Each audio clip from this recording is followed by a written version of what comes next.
Facultad de Estudios Superiores Aragón. Diplomado Administración y Aplicación de Tecnologías de Diseño en Proyectos. Proyecto Ingeniería Mecánica en la Bicicleta. Introducción. La ingeniería mecánica hace uso de los principios físicos como el calor, las fuerzas, la conservación de la masa y de la energía para analizar sistemas físicos estáticos y dinámicos, contribuyendo a diseñar objetos de acuerdo a las necesidades. Se formula y soluciona problemas técnicos mediante un trabajo multidisciplinario. En la última década del siglo XIX, en plena revolución industrial, la bicicleta pasó de ser un pasatiempo para ricos a convertirse en la forma más popular de transporte en el mundo. Contribuyó a la igualdad de género y aportó mayor libertad para todos. Fue considerada el utilitario del pueblo. Ir a trabajar en bicicleta, salir el fin de semana al campo, fue un catalizador social de primer orden, pues facilitó de gran manera la movilidad en las ciudades. En 1960 nace el interés por las carreras y se incrementan las ventas de bicicletas. En el año de 1974 en California, varios ciclistas empezaron a explorar rutas de montaña, montados en bicicletas armatostes por ellos mismos, y sentaron las bases de una nueva modalidad llamada la bicicleta de montaña. Con ello, consiguieron conquistar otros territorios, el uso recreativo de la bicicleta en terrenos hostiles como caminos, pistas y senderos de montaña. En la década de los 70, resurgió de manera significativa el uso de la bicicleta en sustitución al coche en los desplazamientos trabajo-hogar dentro de las urbes. De esta manera nació el uso de la bicicleta urbana. Una de las ventajas, en términos de tiempo, son más que evidentes, añadiéndole el costo económico infinitamente menor en comparación con otros medios de transporte. Su bajo coste de mantenimiento, además de no producir contaminación, tanto atmosférico como acústico. La física de la bicicleta.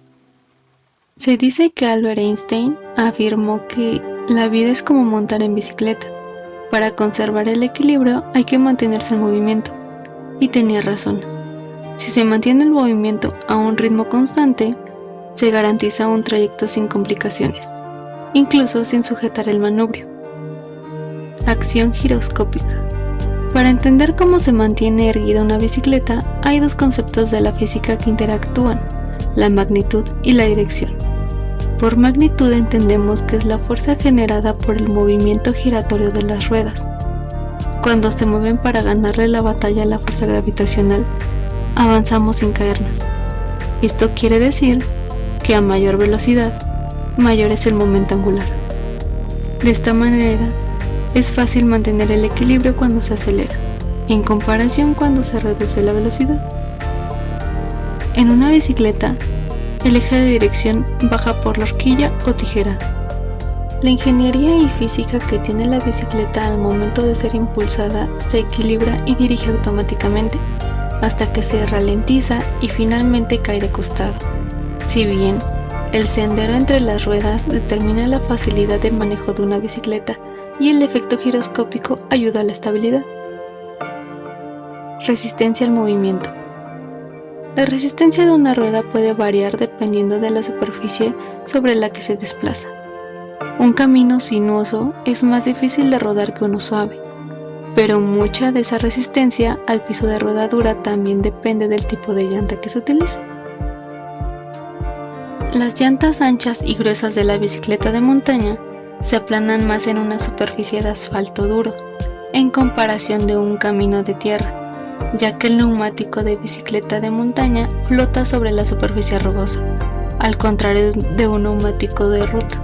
Siendo más delgado, cortaría la tierra, obligando al ciclista a pedalear con mayor fuerza, para salir del surco que genera. En cambio, un neumático delgado y firme sobre el asfalto no se aplanará mucho. Cuando menos se aplane la parte inferior, menor es el área de superficie que está en contacto con la carretera. A menor contacto, menor fricción y más velocidad se produce, ya que hay menos resistencia a la superficie de rodamiento. Pérdida de energía.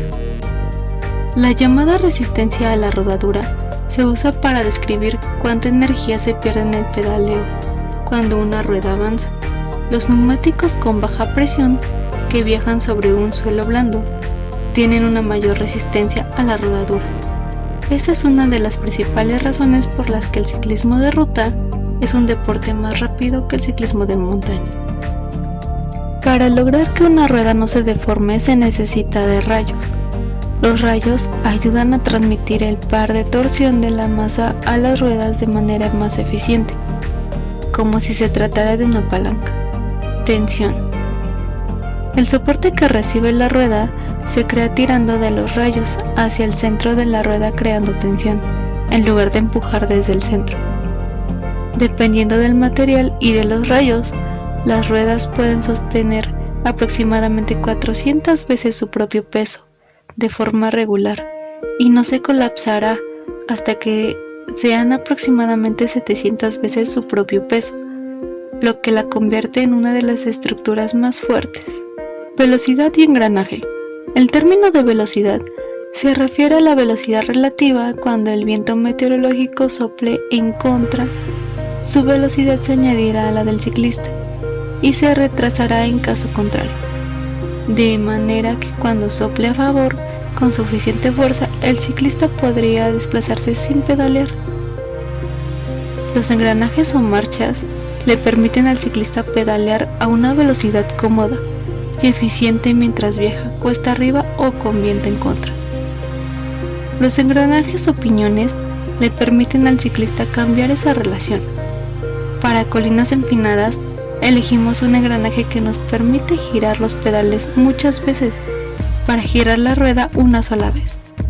En plano o bajadas, podemos elegir un engranaje que gire la rueda muchas veces por cada giro de los pedales. Estrés sobre el cuadro. Los cuadros de bicicleta deben construirse para manejar una variedad de cargas. Primero, el cuadro debe soportarse a sí mismo y a otros componentes de la bicicleta. Estas son consideradas cargas estáticas. También, el cuadro debe poder manejar el peso del ciclista, las fuerzas de pedaleo y frenado, y los efectos de la superficie de la carretera. Estos son conocidos como cargas dinámicas.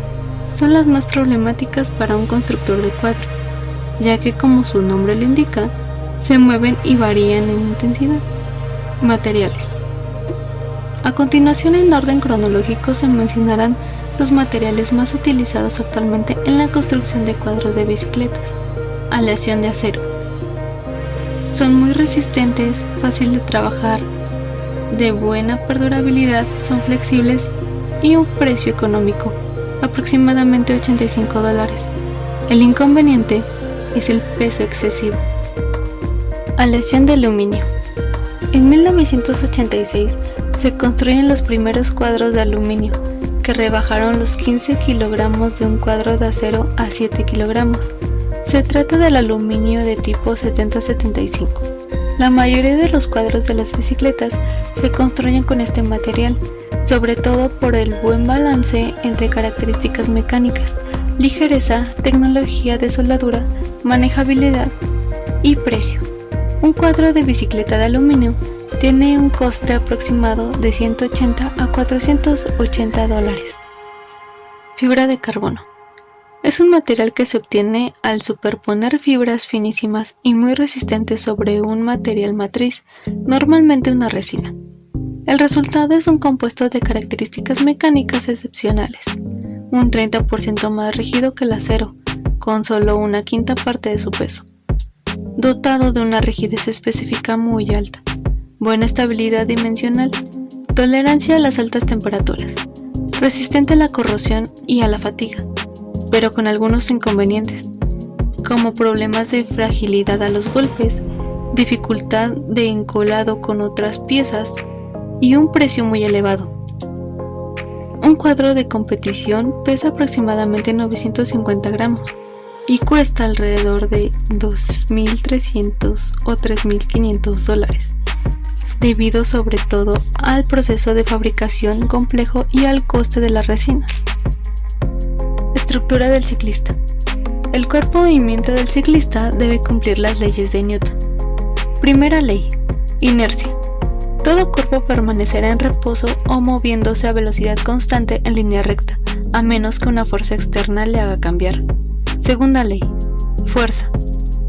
Para cambiar el estado de movimiento de un objeto, se debe aplicar una fuerza externa. La cantidad de fuerza necesaria es proporcional a la aceleración que adquiere.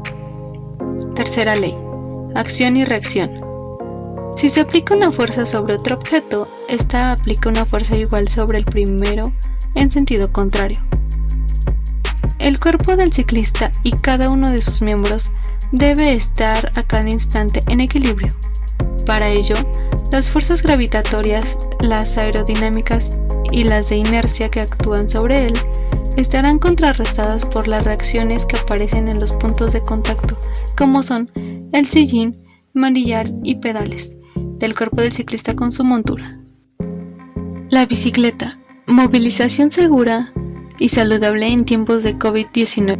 En este tiempo de pandemia, la Asamblea General de las Naciones Unidas decidió declarar el 3 de junio como Día Mundial de la Bicicleta, reconociendo la supervivencia y la versatilidad de la bicicleta que lleva en uso 2 siglos. Los desplazamientos en bicicleta o a pie pueden disminuir la posibilidad de contagio de COVID-19 en relación con el transporte público. La relación entre la bicicleta y su usuario fomenta la creatividad y la participación social. Asimismo, permite al ciclista conocer de primera mano el entorno local. Incluso es un símbolo de transporte sostenible y transmite un mensaje positivo para fomentar el consumo y la producción sostenibles, además de repercutir beneficiosamente en el clima.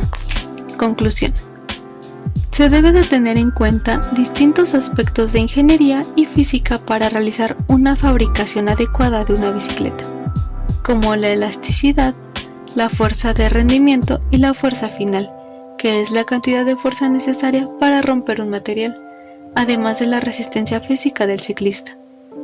La evolución de la bicicleta sigue vigente hoy en día, siempre encaminada a aligerar su peso, lograr frenos más eficaces, menor número de marchas y más fáciles de accionar, así como los nuevos dispositivos de suspensión para hacer una conducción más confortable al ciclista.